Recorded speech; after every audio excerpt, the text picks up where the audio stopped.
école Terme Sud ci taarix mu nekk lu yàgg lool nekk fii ci commune bu Ouakam sunu numéro bu njëkk ci concept sama école di ko daloo. 1, 2 et 3.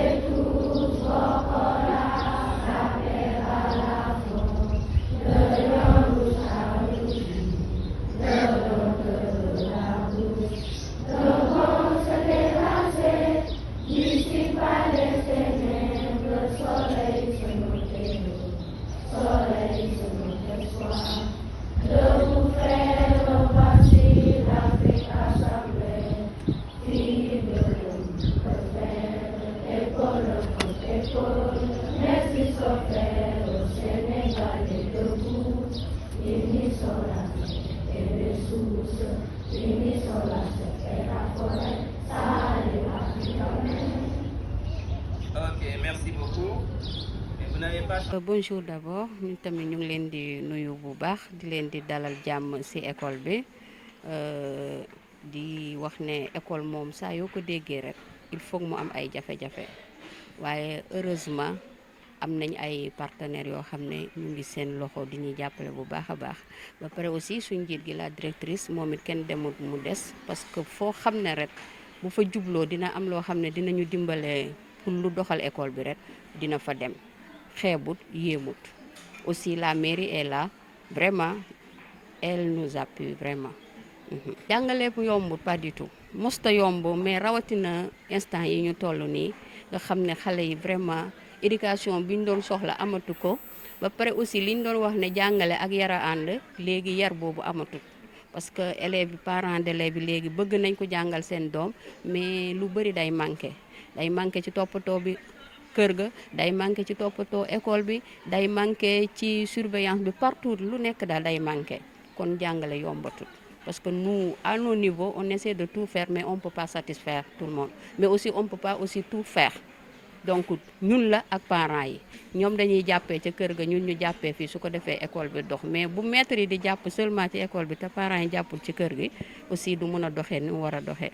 Voilà, pour waajur yi nous tous nous sommes des parents parce que à l'heure actuelle mes enfants sont dans d'autres écoles donc je suis parent comme eux lu ñu leen di lancer un message rek moo nekk ñu gën a toppatoo xale yi gën see bàyyi xel rawatina avec l'outil informatique bi nga xam ne mu ngi tas réew mi parce que xale yi dañuy foog ne dañuy jàng mais en réalité jànguñ xale yi dañuy foog ne ñu ngi exercer wu ci portable yi loo tax ñu leen koy jëndal mais en réalité but bi du loolu c'est pour d'autres utilisations à d'autres fins donc parents yi nañ ci veiller bu baax a baax di nemmeeku xale yi di leen di surveiller de trop surtout avec les filles ouais.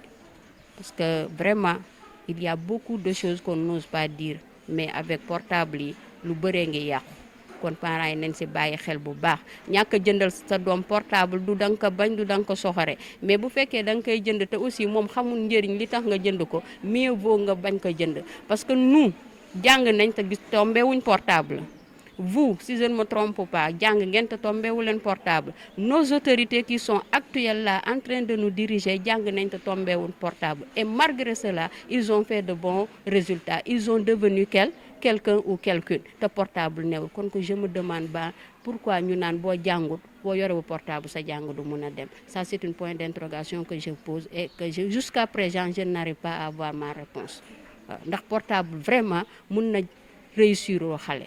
xanaa di leen dalal ci école Terme Sud fii ci Ouakam di leen nuyu bu baax a baax ci kontaan ci seen teewaay bi ngeen teew fii voilà message bi ma doon jàllale tey ci levée de couleur bi nekkoon na 3 volets premier volet bi mooy gaspillage bi ñuy gaspiller c'est-à-dire yàqum ndox bi bu ñuy yàq ndox bi deuxième chose bi moo nekkoon ne dañu gis que xale yi en récréation dañu nekk tellement en sécurité ok troisième bi mooy xale yi en même temps dañuy utiliser les toilettes sans ñu def ci ndox mooy l'hygiène et la propreté ñett yooyu laa doon wax ci xale yi moom laa doon jàllale ci pendant la levée des couleurs. voilà njàngale nag yombul bu dee ni nga koy defee da nga am parents d'élèves yoo xamante ne dañoo comprendre le véritable sens de l'éducation dans ce sens njàngale bi day yomb ci yow mais bu dee yow da ngay jox ay xale yi ay exercices comme nuñ koy defee ici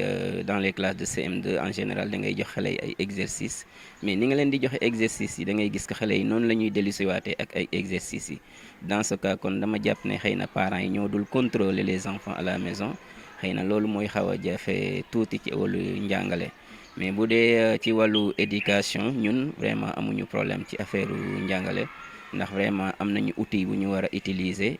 Et aussi avec l'internet et tout vraiment recherche dafa yomb léegi. voilà waajur bi moom dafa démissionné parce que lu tax ma ne dafa démissionné man ci sama jëmmu bopp des fois ma rom ci mbed mi mais damay jaawale xale yi sax ak lu ñuy woowee les enfants de la rue mooy en général taalibe yi wala xale yu nga xamante ne mbed mi rek la ñuy nekk du ñu dem école da ngay romb xale yi di la woo nga naan ah ñii moom ay élèves lañu wala ay taalibe lañu wala ay xale mbed lañu.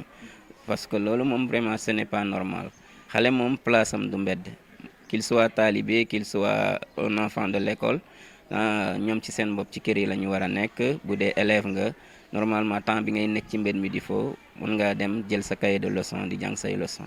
tey lan mooy nekk message de sensibilisation bi nga xam ne dafay jëlaat ndaw yi nga xam ne dañ nekk ci mbedd mi ngir mën a gën a ñogal seen nekkin ci askan wi. voilà ndaw ñi nekk ci mbedd mi xanaa rek ñu lancer un message d'alerte à tous les parents et plus particulièrement aux acteurs de l'éducation xëy na ñu gën a sensibiliser parents d'élèves yi xam ne ndaw tey yi ñooy nekk magu ëllëg te ñoom lañu yaakaar pour ñu yor réew mi ëllëg peut-être ñoom ñooy nekk les citoyens de demain ñun lu ñuy def nii ñoom bu ñu demee bu mënatuñ koo def ñoom ñooy jël relève boobu continuer di ko def.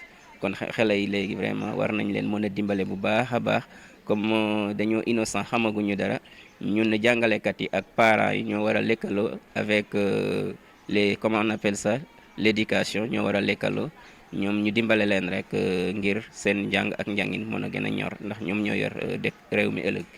Bonjour, je m'appelle Madame Diop Khadija, directrice de l'école élémentaire Terme Sud depuis octobre 2022.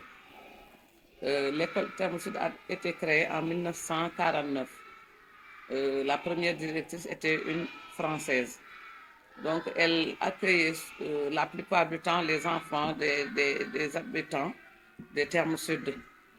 Donc, mais actuellement, on reçoit les enfants de tout Ouakam, parce que tous les quartiers de Ouakam sont représentés ici dans cette école. On en a qui viennent de Cité Avion, Touba Ouakam, des Mamelles, un peu partout de la Comico, des Ballons, Terme Sud. Donc, tous les habitants de Ouakam ont leurs enfants pratiquement ici dans cette école. Nous sommes une école élémentaire publique qui compte 12 classes. On a 12 enseignants français et 2 enseignants en langue arabe. Il y a aussi un personnel affecté par la mairie, un personnel d'appoint, qui sont aussi au nombre de 8, donc plus le gardien. Bon, la tâche directionnelle, ne peut pas être facile. Ne peut pas être facile parce que, il y a le volet social, le volet administratif. Et comme vous savez maintenant, on travaille aussi avec la communauté. On travaille avec beaucoup de genres de personnes. Donc, ce n'est pas de tout repos. Mais c'est une passion chez nous. L'enseignement étant une passion chez nous. Donc, nous ne sentons pas tellement la lourdeur de la tâche.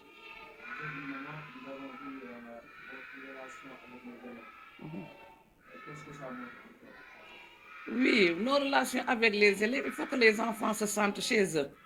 À l'école, ils ont des papas, ils ont des mamans, ils ont des grands-mères, ils ont des tontons. Donc, nous voulons que nos enfants se sentent soit à l'aise, que l'école soit accueillante et attrayante, que les enfants aient envie de venir à l'école et même d'y rester. Donc, c'est cela qui explique ce climat entre nous et les élèves. L'accompagnement de la mairie, nous l'avons depuis notre arrivée ici à l'école. Parce qu'au départ, en 2022, octobre, nous étions confrontés à un problème vraiment récurrent d'eau.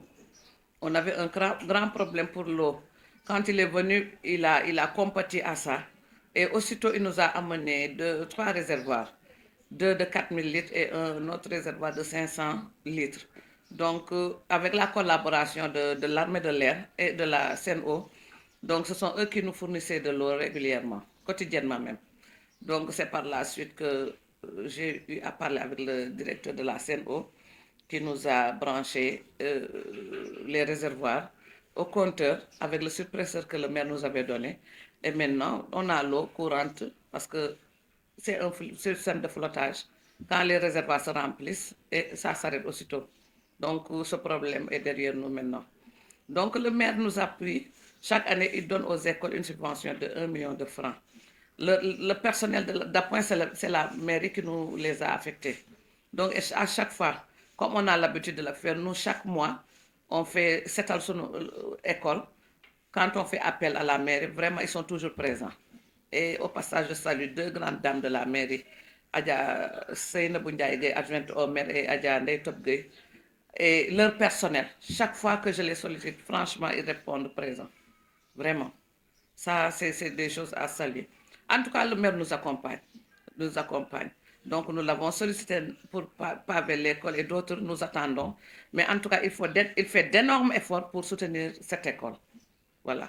Quel est votre message à l'endroit des autorités et plus particulièrement des parents d'élèves? Surtout pour les parents d'élèves. Nous travaillons avec la communauté parce que c'est l'école de la communauté.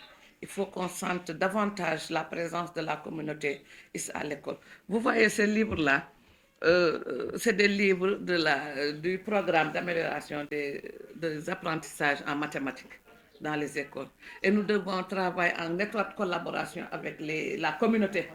Parce que c'est la communauté qui doit nous aider à mettre en œuvre ça, à multiplier ces livres-là pour que les enfants fassent davantage d'exercices à la maison, en dehors des heures officielles.